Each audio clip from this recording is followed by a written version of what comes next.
Maoktine jopuonjre 10,000 mawuok e skunde mag Nyanza ma milambo ne oromo e nyasi e bomano ma Kisii mar jiwo kido makare kendo puonjo gi yore mag kedo gi mibadhi. Jatatije ka EACC Vincent Okongo mano yore romono koni gigetneno ni nyithindo dongo kani kod ng'eyo mar ber bedo joratiro kendo keto tenge mibadhi. Okongo wacho ni gitudre gi apisas mag migawo mar somo eneno ni gitego riwruok mar jopuonjre kata clubs makonyo e puonjo ratiro mar kido makare.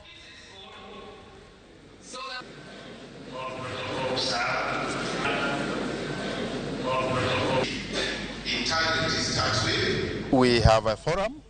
that brings together a number of schools in Kisii County, Migori County, Homa Bay, and Nyamira. And the intention is for the Integrity Club members who are students and also their patrons to share experiences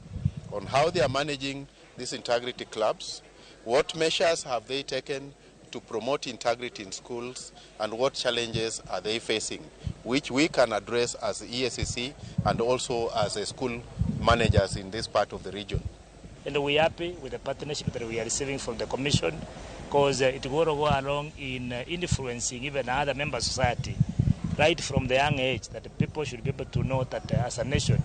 we need to put the resources together in fighting this monster of what we are calling corruption and corruption-related cases. The club ni watemo puonjo nyithindo weche mag bedo jaadiera to gi odonge ka en nyathi matimne ber kaluwore gi chike ma sirikal dwaro to moloyo obed kodongo gima kizungu luongo ni a moral life. Wakelo nyithindo kawuono Kisii High School ka mondo mi gipuonjre kendo ging'e mang'eny kuom bedo gi ratiro,